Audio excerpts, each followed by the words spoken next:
इस वीडियो को पूरा देखो। आज ही आपके जीवन से सारी परेशानी खत्म होगी। और चैनल को सब्सक्राइब और वीडियो को लाइक करें। जोर है। मैं अपने आप को कंसीडर कर रहा हूँ क्योंकि मैं जानता हूँ मैं भी इस बारे में कई बार वीक पढ़ता हूँ और पढ़ा भी हूँ। आप जानते होंगे कई बार हम मेंटली इतने डिस्टर्ब हो जाते हैं कि हमारा खाना पीना कम हो जाता है, हमारी नींद कम हो जाती है, उल्टे सीधे ड्रीम्स आना चालू हो जाते हैं। हर व्यक्ति में हमें गलत और नेगेटिव बातें ही दिखाई देती हैं। इवन जब लोग हमसे अच्छा बर्ताव करते हैं तो भी हमें ऐसा ही लगता है कि ये स्वार्थ है, इनका कुछ मतलब है इसलिए ये कर रहे हैं। आप जानते होंगे ये वो माइंड है जो बड़ा नेगेटिव है, ये वो माइंड है जो स्टेबल नहीं है, जिसके अंदर वचन नहीं है, इसीलिए ये मन अपनी दिशाओं को ढूंढता रहता है।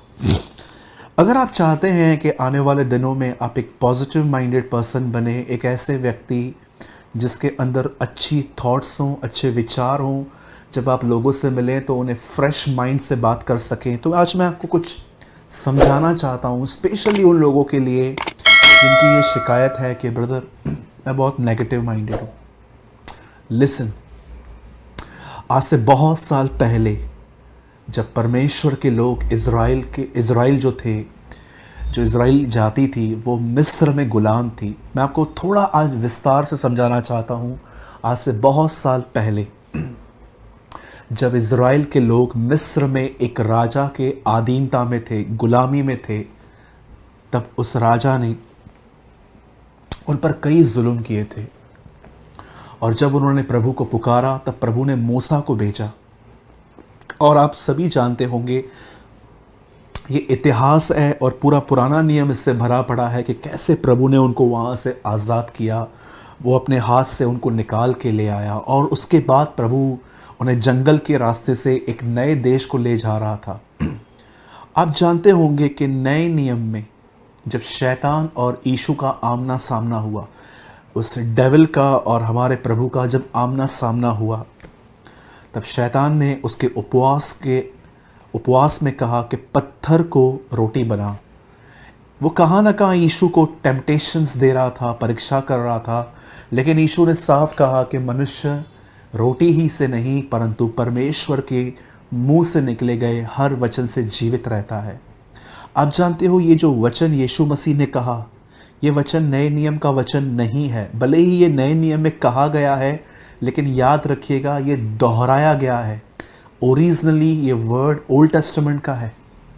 आप जानते होंगे कि व्यवस्था विवरण 8 अध्याय में वहाँ पर मूसा ने एक्चुअली इज़राइल के लोगों को ये वचन कहा था कि मनुष्य केवल रोटी से नहीं परंतु परमेश्वर के वचन के मुंह से निकले गए वचन से जीवित रहता है। जीसस ने ये वर्ड डेविल को कोट किया था कि मेरे लिए फूड से ज़्यादा इंपॉर्टेंट है परमेश्वर को सुनना, उसकी मानना। यीशु ये कह रहा था, यीशु डेविल को एक्सप्लेन कर रहा था वर्ड के थ्रू कि नहीं, मैं जानता हूँ कि मैं खाना बना सकता हूँ, लेकिन मेरे लिए इससे इम्पॉर्टेंट है कि मेरा खुदा क्या कहता है और उसको ओबे करना। पर आप जानते हैं जब ये वर्ड ओल्ड टेस्टामेंट में कहा गया था तो ये किस प्लेस पे कहा गया था? इज़राइल के लोग जब जंगल में एक जगह से दूसरी जगह से जा रहे थे, तब बाइबल बताती है उन्होंने एक बार मूसा को कहा कि हमें खाना चाहिए। और बाइबल बताती है एवरी सिंगल डे ऊपर से मन्ना गिरता था, आप जानते होंगे। और जैसे ये खाना गिरता था, ये उसे उठा के उसके बाद इसको कुक करके उसके बाद वो उसे खाते थे। आप जानते हो एक दिन ऐसा आया जब मूसा और इज़राइल के लोग जब उस देश में उस बॉर्डर पे पहुंचे और वो पहुंचने ही वाले थे, तब आप जानते हो मूसा ने उन्हें ये वचन वहाँ कहा कि ये जो खाना एवरी सिंगल डे तुम्हारे लिए ऊपर से गिरता है, ये तुम्हें टीच करता है कि मनुष्य रोटी ही से नहीं परंतु परमेश्वर के मुंह से निकले गए वचन से जिएगा। अब मैं आपसे पूछना चाहता हूँ, 40 साल तक ये खाना ऊपर से गिरता रहा, पर मूसा कहता है ये तुम्हें टीच करता रहा, ये तुम्हें सिखाता रहा कि जैसे ये खाना तुम्हें चाहिए वैसे तुम्हें कलाम चाहिए। आप जानते हो ये खाना ऐसे नहीं होता था कि ये खाना कभी दोपहर में गिरेगा, कभी शाम को गिरेगा, कभी आधी रात को गिरेगा। इसका पर्टिकुलर एक टाइम था। सुबह के समय में ये खाना गिरता था और इज़राइल के लोग वहाँ से उठा के आसमान से गिरी हुई रोटी उठा के इसे पका के खाते थे। मूसा क्या कह रहा था? मूसा उन्हें ये कह रहा था कि जिस तरह से तुम हर दिन अपनी नींद खराब करके इस खाने के लिए उठते हो, वैसे ही अगर तुम हर दिन अपना समय निकाल के इस खाने की तरह परमेश्वर के वचन के लिए खुदा के सामने जाओगे तो तुम जीवित रहोगे। मेरे भाइयों, मेरी बहनों, याद रखिए, खाना आपको टेस्ट दे सकता है, लाइफ नहीं। और खाना हमें चाहिए क्योंकि हमारी बॉडी इसके बगैर नहीं चल सकती। मैं वैसे ही आपको कहना चाहता हूँ, आपको उससे भी ज़्यादा इम्पॉर्टेंट है वचन। ज़रा सोचिए, आपके सामने अच्छा खाना पड़ा है लेकिन आपके मन में शांति नहीं है, क्या आप उस मील को एंजॉय कर पाएंगे? सोचिए, अगर आपके घर के अंदर एक अनसेटल्ड मैटर है, आपका किसी से झगड़ा हुआ है, लड़ाई हो गई है और आप लोग सॉल्व नहीं कर रहे हो और आपके सामने खाना पड़ा हुआ है, तो क्या आप ऐसे एंजॉय कर सकते? नहीं कर सकते। इवन मैं आपको ऐसे लोग दिखाऊं जिनके ऊपर बहुत कर्जा है, वो अपने लाइफ में कोई भी चीज़ एंजॉय नहीं कर पाते। मेरे भाइयों, मेरी बहनों, हर चीज़ से पहले आपको पीस चाहिए, आपको विश्राम चाहिए आपके अंदर। इसीलिए यीशु ने ये नहीं कहा मेरे पास आओ, मैं तुम्हें सबसे पहले तुम्हें एक अच्छी जॉब, बिजनेस, पैसा, औलाद, वीज़ा, जो भी आपकी ज़रूरतें हैं वो बाद में हैं। मेरे पास आओ, मैं तुम्हें विश्राम दूंगा। I will give you a rest. और आप जानते हैं, ये रेस्ट जो आपको इंसाइट चाहिए, एक पॉजिटिव माइंड, और आपको रेस्ट चाहिए, ये डिपेंड करता है कि आप एवरी सिंगल डे अपने आप को क्या दे रहे हो। मूसा उन्हें ये कह रहा था, जैसे ये रोटी गिरती है और तुम इसे देते हो, तुम जीवित रहते हो, वैसे ही अगर इसी तरह तुम हर दिन परमेश्वर के वर्ड को पाने के लिए अगर जाओ तो तुम जियोगे। इट मीन्स तुम्हारे अंदर लाइफ होगी, पीस होगा, जॉय होगा। आज मैं आपसे पूछना चाहता हूं, आप में से कितने लोग हैं, मैं नहीं कहता हूं कि आपको सुबह ही उठना है। अगर आपका नियम है और आप उठना चाहते हैं, वेरी गुड, ये बहुत अच्छी बात है। लेकिन अगर आप कंडेम फील करते हैं तो नियम मत बनाइए कि मैं सुबह नहीं उठ पा रहा। मैं आपको कहना चाहता हूं, दिन में एक समय निकालिए, छोटी सी दुआ करके परमेश्वर के वचन को उठाइए। और जब आप इस वचन को उठाते हैं तो ज़रूर ऐसा कीजिए, इस बाइबल को उठा के खुदा के सामने कहिए, खुदा ये आपका वचन है, मैं इसे नहीं समझ सकता क्योंकि ये आपका है। अगर आप मुझे समझाओगे तो मैं इसे समझ पाऊंगा। जब मैं इसे आज पढ़ूं, कृपया मेरे हृदय में मुझसे बात कीजिए। और जब आप ऐसा करेंगे और आप स्लोली स्लोली इसे पढ़ना स्टार्ट करेंगे, खुदा इनसाइड आपसे बात करेगा और वही आपको मेंटली स्ट्रॉन्ग करेगा, मजबूत करेगा। मेरे भाइयों, मेरी बहनों, मनुष्य केवल रोटी से नहीं, परमेश्वर के मुंह से निकले गए वचन से जीता है। यही चीज़ है जो आपको मेंटली स्ट्रॉन्ग कर सकती है, पॉजिटिव और एक्टिव कर सकती है, और कोई वे नहीं है। अपना भरोसा सिर्फ लोगों की काउंसलिंग पे मत रखिए कि मेरा पास्टर, मेरा प्रचारक या कोई एवेंजलिस्ट है जो मुझे हर बार सिखाएगा। लोग आपके लिए हमेशा अवेलेबल नहीं होंगे, उनका रिप्लाई आपको टाइम पे नहीं मिल पाएगा, लेकिन परमेश्वर का वचन हमेशा आपको टीच करेगा। इसलिए मैं आपसे कहना चाहता हूँ, परमेश्वर को अपना आधार मानिए। काउंसलिंग ख़राब नहीं है, किसी से सलाह लेना, किसी से बात करना ख़राब नहीं है, लेकिन मैं आपको बताना चाहता हूँ, हर व्यक्ति आपको रास्ता दिखा सकता है, लेकिन परमेश्वर आपको मंजिल तक पहुंचा सकता है।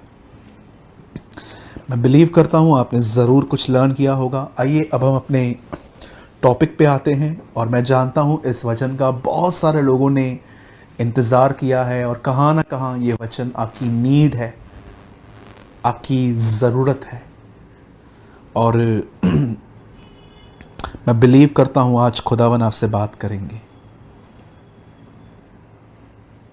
आइए, मैं चाहता हूं आप सबसे पहले मेरे साथ खोल लीजिए इफिसियों की पत्री, और उसका 3रा अध्याय आप सब खोल लीजिए। उसके बाद मैं आपके लिए दुआ करूंगा और फिर उसके बाद मैं आपको एक्सप्लेन करूंगा।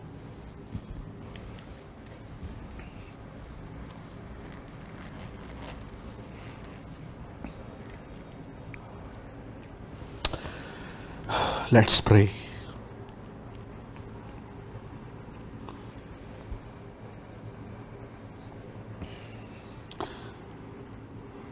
हमारे जीवित और महान स्वर्गीय पिता, आकाश और पृथ्वी के मालिक, हम पर दया कर, हम पर रहम कर।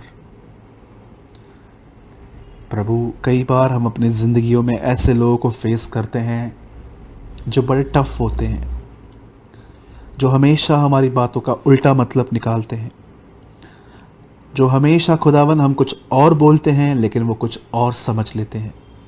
होने दे प्रभु, आज हमें इस प्रॉब्लम से डील करना सिखा और हमसे बात कर। होने दे खुदा कि आज तेरा वचन हमारे मन और हमारे हृदय रूपी पट्टियों पे लिख जाए। हम पर दया कर, यीशु के नाम में, आमीन एंड आमीन। मैं सबसे पहले इस वीडियो को शुरू करने से पहले, इस टीचिंग को शुरू करने से पहले, मैं आप में से हर एक को कहना चाहता हूँ, आपके ऐसे बहुत सारे अनबिलीवर्स फ्रेंड्स होंगे जो इस प्रॉब्लम में होंगे, और मैं आपको कहना चाहता हूँ अगर आप चाहें तो ये वीडियो आप उनको भी शेयर कर सकते हो, क्योंकि ये वीडियो मैं मानता हूँ कि ये सिर्फ मसीह लोगों के लिए नहीं है, ये हर व्यक्ति के लिए है जो इन दिनों में स्ट्रगल्स कर रहा है और कहाँ ना कहाँ इन बंधनों से बाहर आना चाहता है। और मैं चाहता हूँ आप सभी इस बात पे आज ध्यान दें। मैं सबसे पहले आपको मैं कहना चाहता हूँ, मेरे साथ इफिसियों खोलिए और 3 अध्याय, और मैं 16 वचन आपके लिए पढ़ रहा हूँ। वह अपनी महिमा के धन के अनुसार तुम्हें यह दान दे कि तुम उसके आत्मा से अपनी भीतरी मनुष्यत्व में सामर्थ पाकर बलवंत होते जाओ। आप जानते होंगे कि गिलातियों का जो लेटर है वो उन लोगों को लिखा गया था जो अनुग्रह को समझने के बाद वापस पुराने नियम की 10 आज्ञाओं को मान रहे थे। इसलिए पौल उन्हें कह रहा था कि क्या तुम इतने निर्बुद्ध हो गए हो कि तुम आत्मा की रीति पे आराम करके अब शरीर पे अंत कर रहे हो। आप कोलोसियंस के बारे में जानते होंगे, जो ऐसे लोग थे जो पूरी तरह से प्रभु में नहीं आए थे, उन्होंने प्रभु में आकर भी पुराने रीति रिवाजों को नहीं छोड़ा था। आप फिलिपियों में पढ़ते होंगे कि कलीसिया के अंदर इतनी गड़बड़ी थी, कुछ लोगों के बीच में झगड़े हो रहे थे, उस कलीसिया में एकता नहीं थी। वैसे ही मैं आपको बताना चाहता हूं कि इफिसियो एक ऐसा लेटर है जो एक ऐसी कलीसिया को लिखा गया था जो बहुत ग्रो कर रही थी। नो डाउट आगे चल के ये चर्च भी बैकस्लाइड हुई थी। यूहन्ना रेवलेशन में इस कलीसिया को लिखता है कि आपने अपना पहला सा प्रेम छोड़ दिया है। मिनिस्ट्री करने में ये चर्च बहुत आगे थी, लेकिन डिवोशन इनका ख़त्म हो चुका था। जैसे आज भी आप देखते होंगे कि बहुतों के लिए मिनिस्ट्री एक परमेश्वर के द्वारा नहीं, लेकिन एक ड्यूटी पूरे करने के समान है कि मैं एक पास्टर हूँ और मुझे हर संडे अपने चर्च को मैसेज देना है। बहुत सारे जो लोग हैं वो काम एक पास्टर की स्पिरिट में कर रहे हैं, पर एक लवर की स्पिरिट में नहीं कर पा रहे हैं। आप जानते हो ये एक ऐसा लेटर है बाइबल का जिसमें एक ग्रोइंग चर्च को ये लिखा गया था, एक ऐसी कलीसिया जो बढ़ रही थी। और पॉल यहाँ पर उन्हें कहता है कि मेरी तुम्हारे लिए दुआ है। वैसे पॉल हर लेटर में दुआ करता था, किसके लिए क्या तो किसके लिए क्या, लेकिन यहाँ पर उसने लोगों की इनसाइट लाइफ के लिए कुछ दुआ की। और वो दुआ क्या थी कि आप अंदर से पवित्र आत्मा की सामर्थ से बलवंत होते जाएं। आज मैं ये वीडियो, आज ये टीचिंग मैं स्पेशली उन लोगों के लिए दे रहा हूँ जो अपने लाइफ में एक ऐसे व्यक्ति के सामने हैं जिसका बिहेवियर उन्हें पसंद नहीं है, वो उन्हें हर्ट करते हैं, या कई बार वो ताने मारते हैं, या कई बार उनके मुंह से ऐसी बातें निकलती हैं जो उन्हें चुभती हैं। और कई बार तो ऐसा होता है कि सामने वाला आपसे माफ़ी मांग लेता है, लेकिन कुछ लोगों को बिल्कुल कॉन्शियस तक नहीं है इस बात का कि वो आपको हर्ट कर रहे हैं। ये लोग आपके घर में हो सकते हैं, ये लोग आपके काम की प्लेस पे हो सकते हैं, या कई बार ये आपके फ्रेंड्स हो सकते हैं, या कई बार आप पति पत्नी भी इस तरह की बातें फेस करते हैं कि आपकी पत्नी आपसे ऐसी सी बातें कहती है कि आप डिस्टर्ब हो जाते हो सकता है कि आपके पति का बिहेवियर, उसकी ज़ुबान बड़ी कड़वी है कि वो कुछ बोलता है और आपको तकलीफ़ होती है। आज इस बात को समझाने के लिए मैंने बाइबल के 3 कैरेक्टर चूज़ किए हैं जो सेम इन प्रॉब्लम्स में थे। और अच्छी बात यह है कि इन्होंने परमेश्वर के साथ जुड़कर इस बात का सामना किया था। फर्स्ट, आप जब बाइबल के अंदर मूसा को पढ़ते हैं तो आप जानते होंगे कि मूसा एक ऐसा व्यक्ति था जो बहुत सारे लाखों लोगों को मिस्र से कनान लेके आ रहा था। आप जानते हो कनान के मिस्र के निकलते ही जैसे जंगल आया, आप देखिए, क्या आज तक कभी आपके बच्चों ने आपसे खाना इस तरह मांगा है जिस तरह ये मांगते थे? जब वो देखते थे कि हमें खाना नहीं मिल रहा तो वो मूसा के पास आके कहते थे, क्या मिस्र में कब्रें नहीं थी? तू हमें यहाँ मारने के लिए क्यों लेकर आया? देख, हमारे पास भोजन नहीं है, हमारे पास खाना नहीं है। और हमेशा कंप्लेंट्स करते थे। आप जानते हो मूसा इन्हें हमेशा बर्दाश्त करता था, लेकिन मूसा एक दिन इतना फ्रस्ट्रेट हो गया कि उसने प्रभु से कहा, क्या ये लोग मेरे पेट से जन्मे हैं? आप जानते हो मूसा के सामने भी वही बातें थी जो इन दिनों में हमारे परिवार, हमारे काम के प्लेस पे है कि हम कई सारे ऐसे लोगों को देखते हैं जो हमसे जलते हैं या हमारे लिए उल्टी सीधी बातें करते हैं, पीठ के पीछे अलग अलग बातें करते हैं, लेकिन जब वो सामने मिलते हैं तो उनका बिहेवियर बहुत अच्छा होता है, लेकिन पीठ के पीछे बहुत डिफरेंट होते हैं। आप जानते हो मूसा, आप हम एक से एक को बर्दाश्त नहीं कर पा रहे हैं, मूसा लाखों को एक साथ सुनता था। आप सोचिए, वो लोग जिनके लिए मूसा ने अपनी जिंदगी दांव पे लगा दी थी, अपना सब कुछ छोड़ के वो उनको बचाने के लिए गया, अब वही लोग उससे कह रहे थे, क्या खाना दे हमें, क्या तू हमें यहां मारने के लिए ले आया है? सेकंड पर्सन जो बाइबल का था वो था हन्ना। आप जानते होंगे कि हन्ना अपनी सौतन के साथ रहती थी और हन्ना एक ऐसी बहन थी जिसे बच्चा नहीं होता था।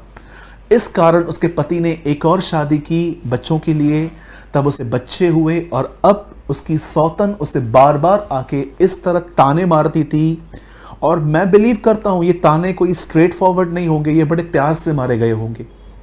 वो उसको बड़े प्यार से, कई बार रूडली, अलग अलग तरीकों से ताने मारती होगी कि हाँ, तेरे पास तो सब कुछ है लेकिन बच्चे नहीं हैं, तेरे पास तो यही है। क्योंकि आप याद रखिए, इज़राइल में जब किसी बहन को बच्चा नहीं होता था तब उसके लिए हमेशा एक ही बात की जाती थी कि ये जो औरत है ये किसी श्राप में है, इसने ज़रूर कोई गुनाह किया है। इवन न्यू टेस्टामेंट में आप एलिशिबा को जब देखेंगे कि उसे बच्चा हुआ तो पहली बात क्या कहती है मरियम को, प्रभु ने इन दिनों में मेरी नाम दराई, मेरा नाम जो खराब था उसे दूर कर दिया है। इन औरतों के नाम बड़े खराब होते हैं, भले ही पूरी तरह से रीज़न हम भी नहीं जानते हैं, लेकिन उन दिनों में लोग इनके लिए तरह तरह की बातें करते थे कि ये बांस है, ये चाइल्डलेस वुमेन है, इसने कोई सिन किया होगा, इसने ये किया होगा। आप जानते हो ये बातें हन्ना को भी ताने सुनने पड़ते थे। एक तरफ मूसा लोगों के गलत बिहेवियर को फेस कर रहा था, दूसरी तरफ हन्ना जो थी वो अपनी सौतन के ताने और कई बार रॉन्ग नेगेटिव कमेंट्स सुनती थी। और थर्ड पर्सन जो है वो है हमारा यीशु। इसने हन्ना और मूसा से, हमारे प्रभु ने उससे ज़्यादा दुख उठाया था। आप जानते हो मूसा को किसने शैतान नहीं कहा था, मूसा को किसी ने बालजबूल नहीं कहा था, मूसा को किसने ये नहीं कहा था कि तू दुष्ट आत्माओं की सहायता से दुष्ट आत्माओं को निकालता है, मूसा को किसने पेटू और पियक्कड़ नहीं कहा था, मूसा को किसी ने गलत प्रॉफिट, झूठा नबी नहीं कहा था। प्रभु यीशु मसीह को ये सारी बातें अपनी सेवकाई में झेलनी पड़ी। ये तो सता बाहर से था, लेकिन कई बार उसके चेले भी उसका मजाक उड़ाते थे। आप जानते होंगे एक बार यीशु यहूदा से जब आ रहा था तो लोग उसको मारना चाहते थे, पथराव करना चाहते थे, उसे नुकसान पहुंचाना चाहते थे, लेकिन जब यीशु वहाँ से निकल आया तब बाइबल बताती है कुछ समय के बाद यीशु वापस वहाँ जाना जा रहा था वहीं पर, और तब थोमा कहता है कि चलो मरने वालों के साथ हम भी मरने चलें। आप सोचिए, आप किसके सामने ऐसा कह रहे हैं, वो क्या महसूस करेंगे। इवन पतरस को देखिए, उसने भी यीशु को नहीं समझा, लास्ट में उसने भी 3 बार कहा मैं उसे नहीं जानता। और ऐसा नहीं है कि यीशु कहीं और था, यीशु वहीं था, आप पढ़ के देखिए। जैसे उसे थर्ड टाइम कहा कि मैं उसे नहीं जानता, लिखा है यीशु ने उसे मुड़ के देखा। आप एक और व्यक्ति के लिए पढ़ सकते हो, यहूदा इस्करियोती, जिसने उसको पकड़वाया। अब देखिए, वो बाहर से भी फेस कर रहा था, अंदर से भी फेस कर रहा था। क्यों, कैसे? कई बार आप हस्बैंड वाइफ, आप देखिए, कई बार आप में से बहुतों को ये ख्याल आते होंगे कि क्या मेरी शादी सही पर्सन से हुई है? क्या मैं सही जगह पे शादी करके आया हूं? क्या मैं जो लड़की मैं अपने घर ले आया हूं, जिस घर से मैं ले आया हूं, क्या वो घर सही है? कई बार आप देखिए, आपके बच्चे जब आपकी बात नहीं मानते हैं, जब आप उनको बोलते हो सेल फोन रख दे वगैरह वगैरह, आप देखिए कई बार वो क्या सोचते हैं। मैं कई सारे ऐसे बच्चों को देखता हूं जो बहुत सेल फोन यूज़ करते हैं, लेट नाइट्स घर में आते हैं। इवन अब्रॉड के अंदर भी मैंने कई सारे मुझे मैसेजेस आए कि हमारे बच्चे गलत लोगों के साथ संगति में चले गए हैं। आज मैं आपसे कुछ बात करना चाहता हूं। अगर आप अपनी नौकरी के जगह पे भी कुछ ऐसा फेस कर रहे हैं जहां पॉलिटिक्स है, हर कोई आपके लिए कुछ ना कुछ बोल रहा है, हर कोई आपकी पोजीशंस को पाना चाहता है, आज मैं आपको एक सिंपल बात समझाना चाहता हूं।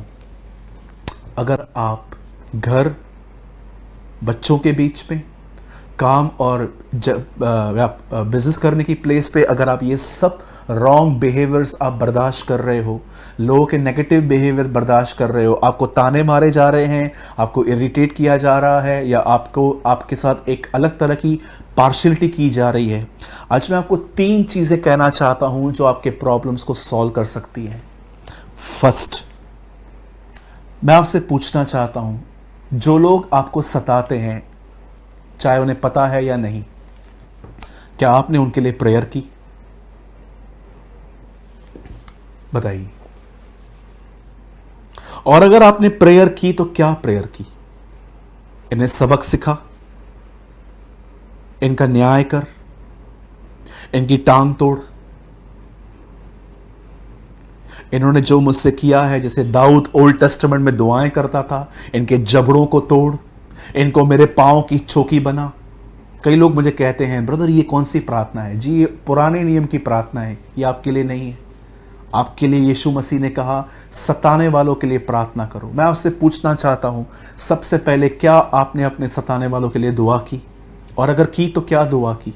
यही कि इन्हें मत छोड़ना।